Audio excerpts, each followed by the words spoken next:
Well, hi there. All right, here we are again. Welcome, everyone. Look, both of us this time. Yay! Podclass. Yay. This All time the right. baby decided to cooperate with us. Yes, thankfully. Yeah, All right, we both have our tea. We're showing off our tea mugs now. that's true. You're going to be seeing a whole lot of this. Fernanda Vieira. Hello, Fernanda Vieira. Good evening. How are you doing? It's good to have a first hello. That's nice. Hey there. Fernanda and Emily, we're already Yay. Nice. We're in going good company. strong. Yes, in good company. Yeah. That's a very good expression, actually. In good company. I made a video a few days ago. Actually, it was a week ago, more or less, about the history behind this word, right? Company. Company in Latin means the people with whom you share your bread. So we are in good company. Nandrig, yeah, that's who you are. I was wondering. Of course she was first. I didn't want to take my chances because you're There are not. many Fernandas in the world. As a matter of fact, we are going to have a son called Fernando. So Coincidence? coincidence? Who knows? Anyways, so yeah, what are we going to talk about today, Raquel? So today, I thought we would talk about some of the cultural differences between the U.S. and Brazil as we've experienced them. So from my little part of the U.S. and your little part of Brazil, because of course they're both huge countries that have their own regional cultures and so the conversation can get much more complicated and way beyond our expertise, but just from our personal point of view. Oh, look at that. 3 Fernand in the family. Grandfather, father, and her. That's cool. Well, they are both continental countries.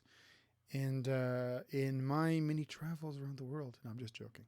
In the few people that I met that don't have this as a reality, I have friends from Switzerland, from Liechtenstein, which is basically like a neighborhood. It's really small. In other small countries like Iceland, it's very easy to talk about your own culture when your country is that small because that's it. That's what you have, you know. Whereas, like if you go to São Paulo, the city here, you have multiple different cultures within the city, just like you do in New York, and I'm sure other big cities like Chicago and Rio, right? You have Zona Sul and Zona Oeste, Zona Norte. You know, you have different cultures within one city. So what we're doing is we're gonna use generalizations most of the time here, based on our experiences. So bear with us; it's gonna pay off. Well, you just reminded me of something that I always found to be amusing because it points to how we as humans work. Because often when I had classes, right, with many students in them, often I would hear complaints about how ethnocentric Americans are, which is true, not debating that, and how they know nothing about Brazil, and then all the stereotypes that Americans think about Brazil. And I would be like, no, yeah, that's true.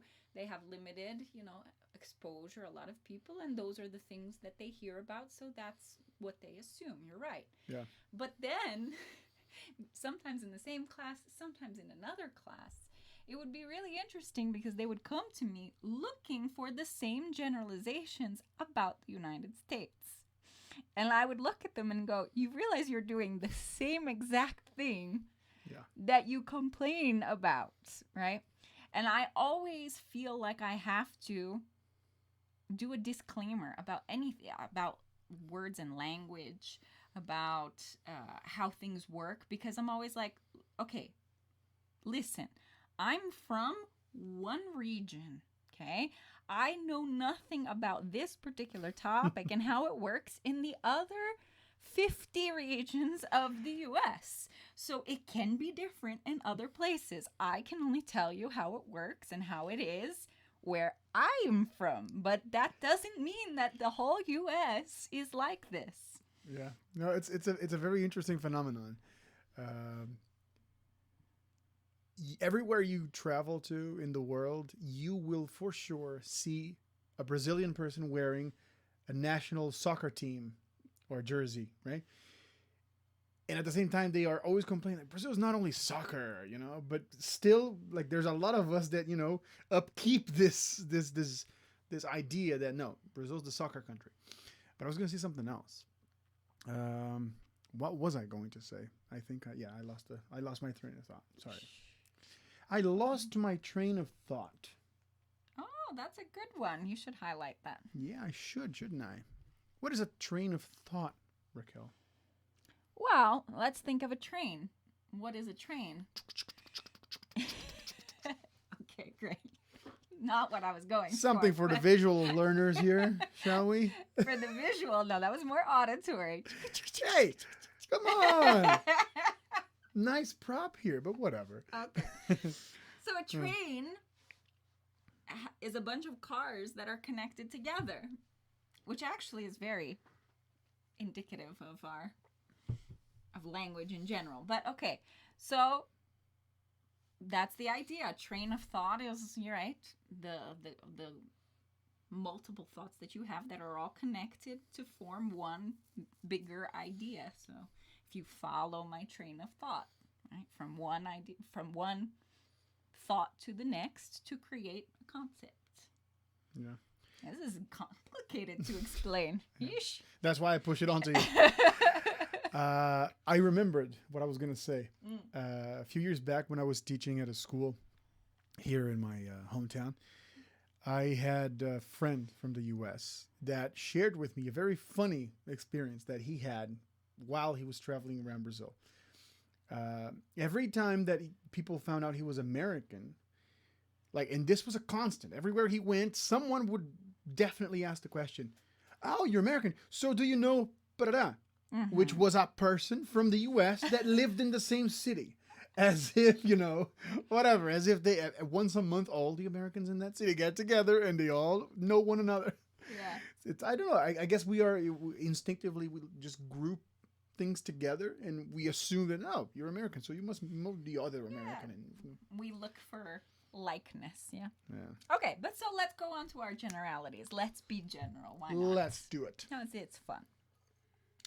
Well, okay, so let's start with a hugely stereotypical one that's true, but not universally true, but is true culturally in general. Yeah.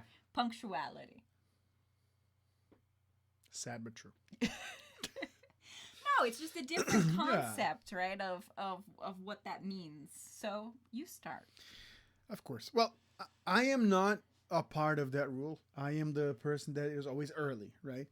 But I have learned to live with the fact that most of my fellow Brazilians here and abroad are not punctual, because being sharp, being on time is not a thing. It's just not a thing for us.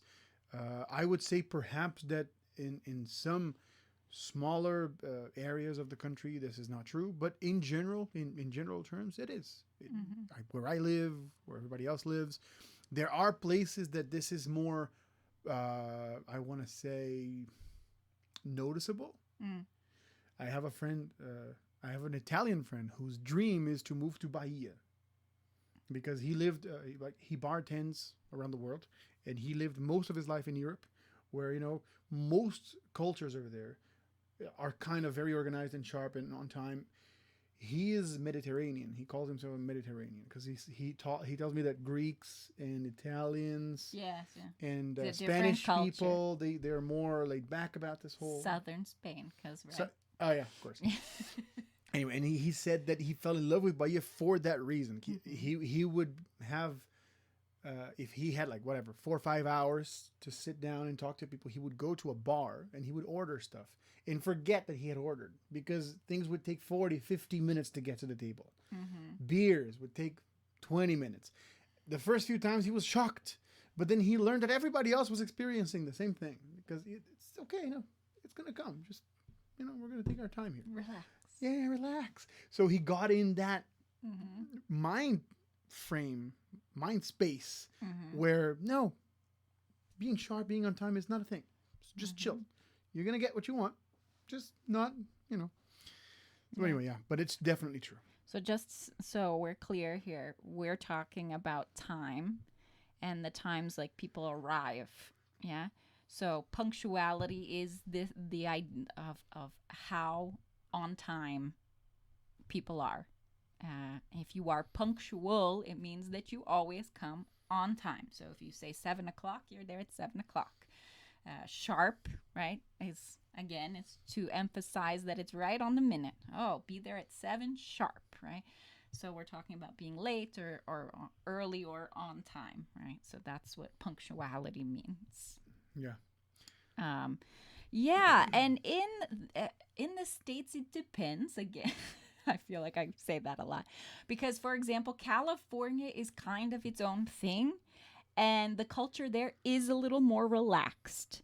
I don't think it's quite as relaxed as the extreme of Brazil, but it is more relaxed in general terms. And I have a feel, and I got the sense from people who are from there, though I don't know 100% for sure, that there is a little more flexibility.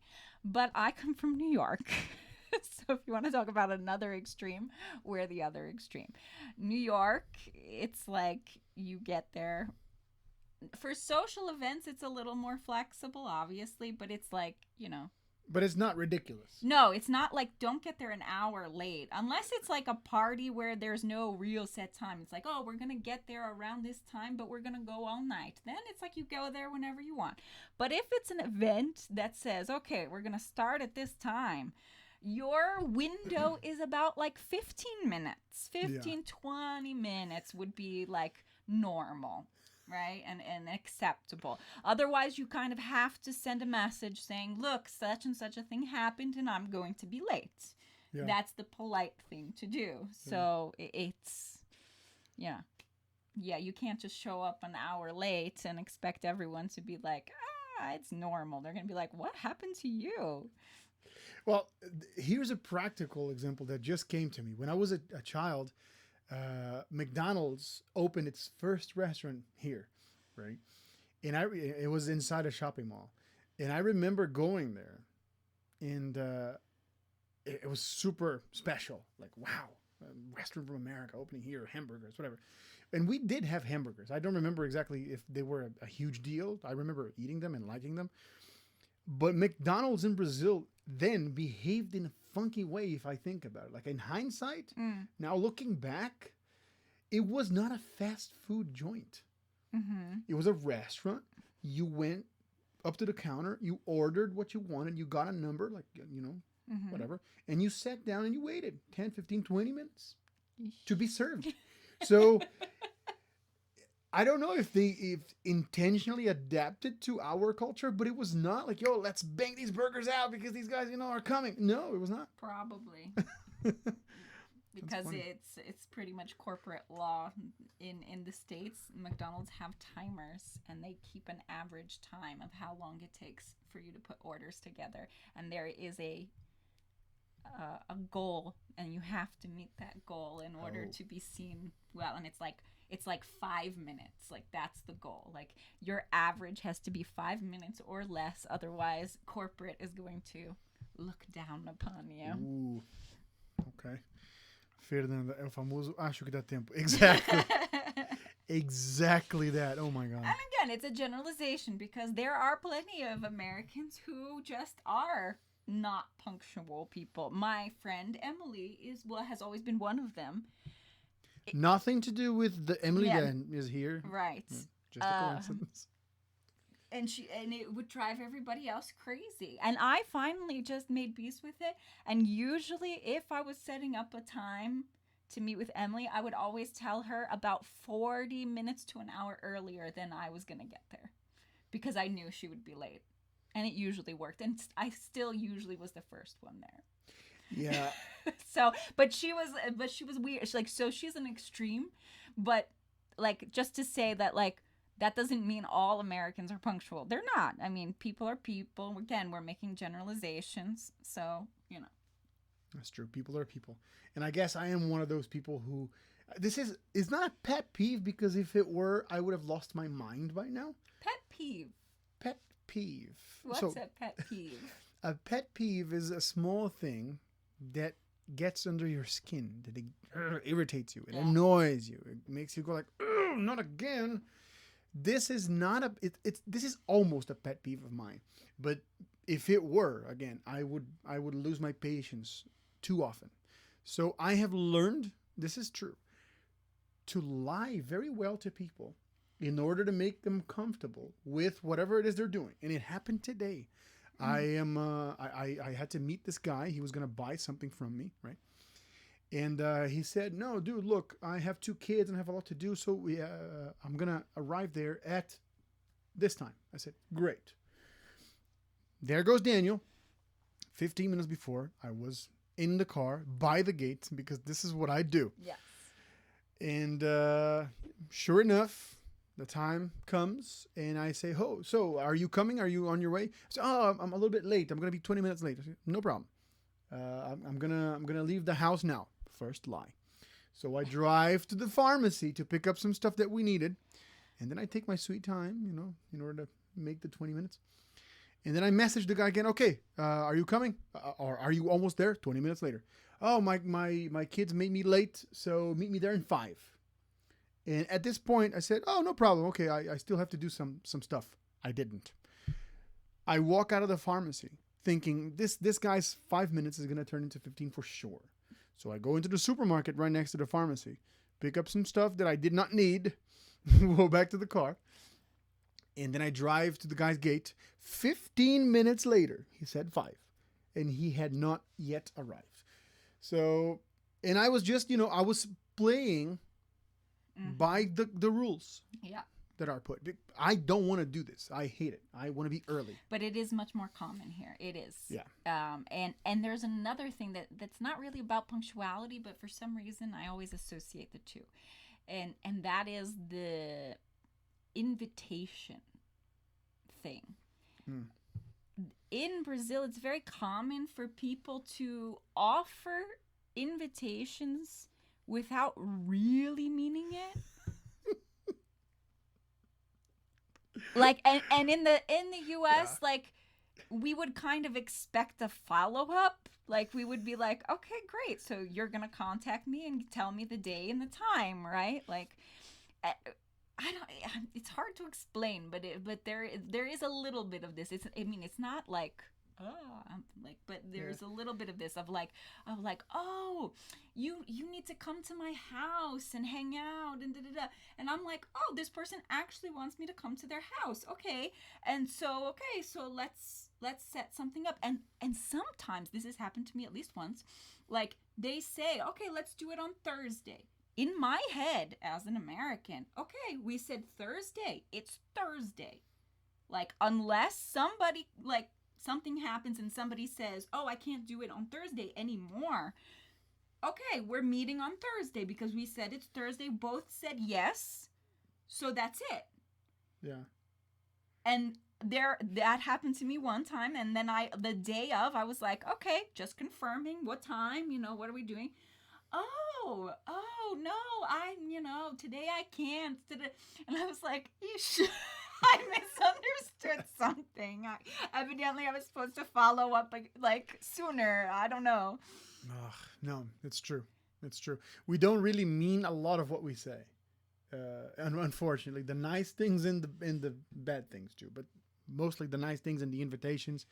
If we say that all the time here, like, oh yeah, you should come to my house sometimes. We should hang around or hang out. But there are places in Brazil that when they say that, they actually mean it. Yeah. Like entire states, such as Minas Gerais, that we have experienced. Yes, that's true. Like if somebody invites you to their home, they mean it. You're supposed to go in. And if you don't fight them, you're going to end up having a couple of meals and maybe sleeping over. That's true. Hospitality is really, really... Again, continents, we're making gross generalizations that we know are not always true. Yeah, exactly. All right. What about something else? Personal space Oh, and God. physical contact. That's Yeah. a good one. That is a good one. So before I start talking, because I feel like sometimes I dominate the conversation, you No, tell. Oh, sorry. You tell me. How does the kissing as a greeting work in the U.S. in general? it doesn't. It doesn't.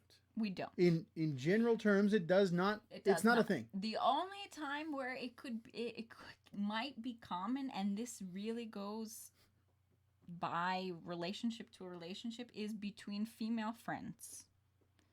Um, like close female friends, they might, if it's a thing between them, but not all do. But no, we don't. We don't do the kissing. It's actually Like high school, not a no, thing. not a thing. Oh God, it was such a huge thing here. Of course, because It- it's part of it. But this is the thing, and no, not just it's not a thing. It's because it's so not in our culture. Yeah. It's seen as being pretentious because it's European, and it's like you're trying to be European, so you're trying to be, pretentious, Really? right? Snob, like I'm Yeah. better than other people, pretentious. Oh my That's God. that word. Yeah, so kind of like if someone were to start doing that, obviously if they weren't foreign, because then that, but if an Yeah. American were to try to start, people would be like, who do you think you are? What, you think you're European now just because, That's hilarious. I never thought about it this way. Okay. Well, we do. I think if you look at Brazil in the U.S., uh, maybe for the first few decades of. Okay, let me rephrase that. The U.S. identifies or has identified for a long period of time more with the kingdom, with British people than we have with Portuguese people. That's we true. we have a richer presence of Europe in here. Like in the south, there's a lot of Italians and a lot of Germans and a lot of Ukrainians and a lot of Polish people. Whereas in the U.S., for a long time, that was not true. It was more English-speaking immigrants that flooded in, right? So we do have a heavier European identity.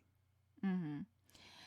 It's not as much of the cultural breakdown of the immigrants. It's more that the culture was already established by the time those immigrants started flooding. I see. Because even before we were no longer British, we were Puritans. We were colonized by Puritans. I see. So the Puritan ethic is super strong in our culture to this day. This idea of working without stopping, that work is a virtue, comes from Puritanism. Like there are many things that you can trace right back to the first settlers of that continent, which were the Puritans who were fleeing Britain. It's very interesting. Yeah. Whereas, if you look at our history, when the Portuguese were trying to chop down all the wood and take away all the gold, you have reports of indigenous people going up to them and saying, "But why are you taking all this wood?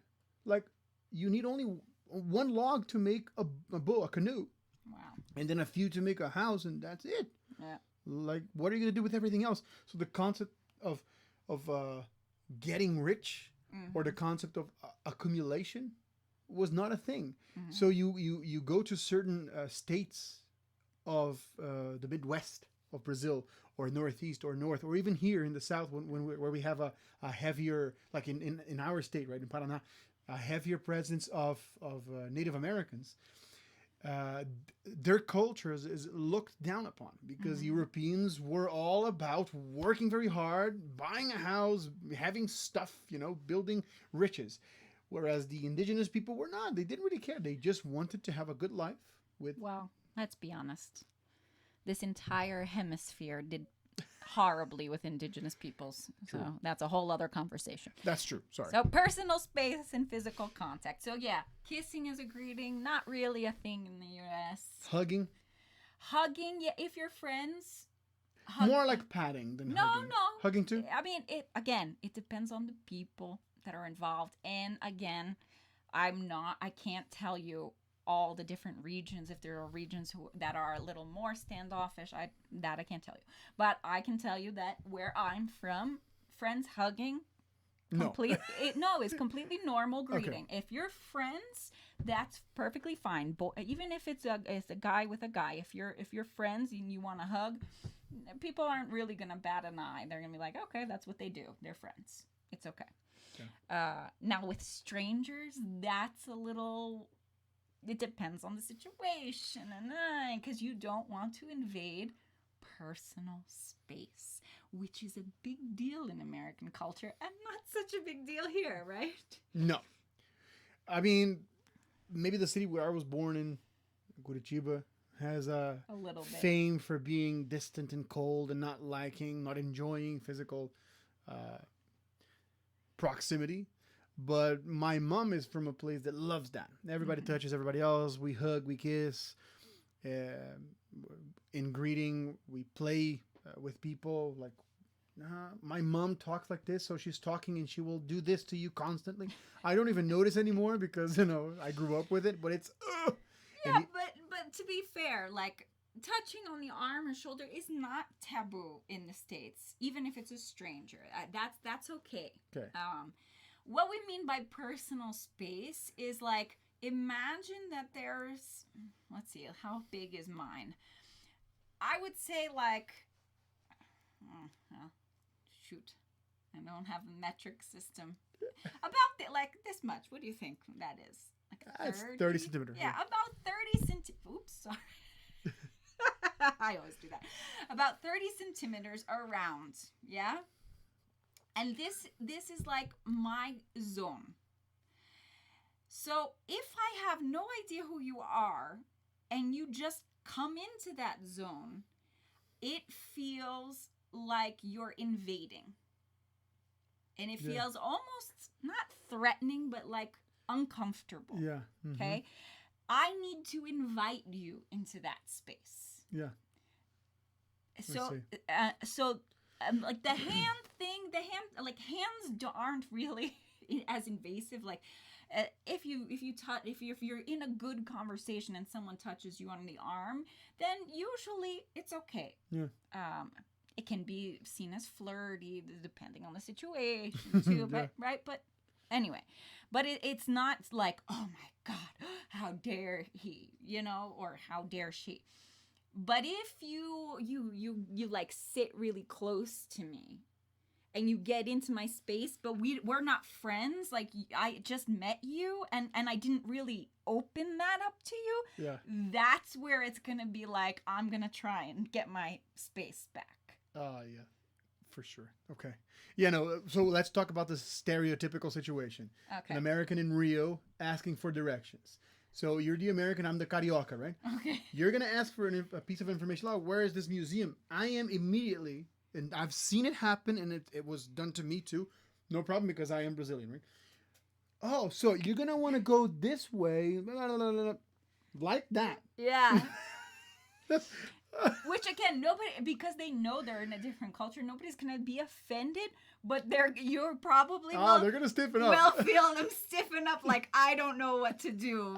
This is strange. Yeah, it was very, very cute I mean, not cute. It was ridiculous when I think about it, but it was cute because they were trying to accommodate me. When I met you, when I was in the Celta course, and I started greeting everyone, and I went for the kiss on the cheek the first day. It was around a circle of people, maybe 7 or 8 people. Most of them later I got. Most of them are Americans. Yeah. And most of them I got to know later that they were not necessarily like super extroverted. They were more like, into their own thing. Yeah. Yeah. I kissed one by one. Poor people. They were like, who is this person? And looking back now, they were so still. They did not move. What do I do?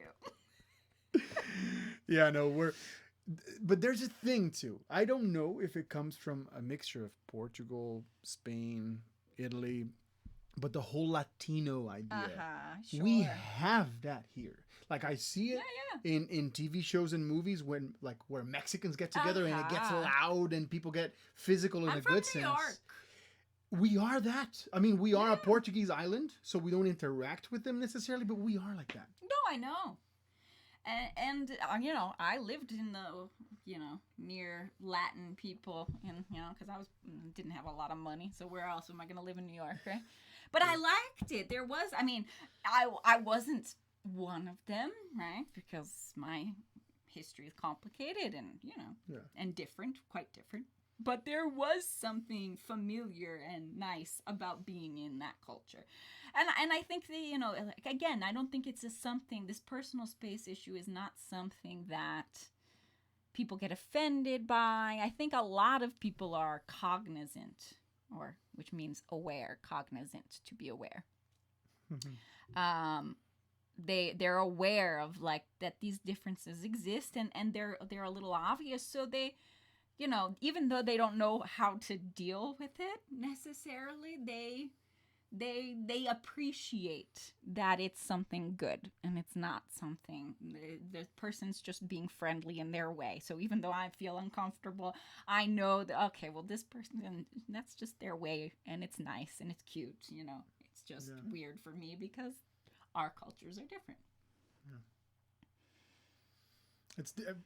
I experienced something when I was in Australia, and my English was getting pretty good, which is a lot of what we see as a nice comment sometimes does not translate.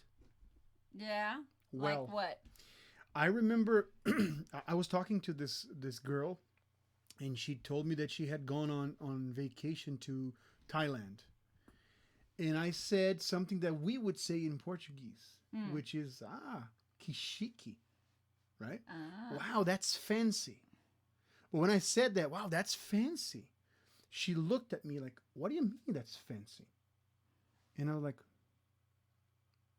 I don't exactly know what I mean. I mean, back home we would say that as and it would mean a nice thing. Like, wow, that's great that you got to do something so nice, right? But it doesn't mean that in Australia. It's actually kind of offensive. Like you're it's like calling someone rich the bad way. And there's a lot of that happens, right? Like I didn't feelings and expressions that don't translate literally, because if you do, man, you're going to put your foot in your mouth. That's true. Well, you could have used chic. Chic. Well, I didn't go that far with my vocabulary back then. We use it. We stole it from the French too. You're not the only ones. All right. Well, my goodness, time flies. Look, apparently in Pernambuco, comer cuscuz com ovo e café. And I think this was when we were talking about people inviting you into the house. And I mentioned Minas Gerais. Yeah. Did they actually mean it? Yeah, I think in Recife they probably mean it too. That is good to know. We are that kind of people now. I have come around a lot. So has Raquel. It's true. All right. Well, so we got through 3 different things there. I think they were decent. We tried not to generalize too much, or at least we tried to, highlight when we were generalizing, because we know people are different, and we know that both of these countries are enormous. So they all have mini cultures everywhere. So it's hard to make generalizations, but I think we succeeded. We did. That's true. It's always fun doing these podclasses. Now that we have some people talking to us, it's even more fun. So let's keep it up. All right. And we are expecting your visit down here if you ever come. Mi casa, su casa, Fernanda. Thank you very much for your hospitality. Now, do you mean that, or are you saying that as a Brazilian? No. I've learned my lesson. I mean that. The farthest I've ever gone up the coast of Brazil was Vitória in Espírito Santo, and that is a sin. I have never set foot in Nordeste, not once. And me neither. Yeah. Because, So who knows? Maybe Recife is the first. I'm tied to this one, so. Who knows? Maybe Pernambuco is the first stop. Maybe. All right, guys. This is us wrapping up. We are Button English, and it's been a pleasure to be with you. That's it. See you next time.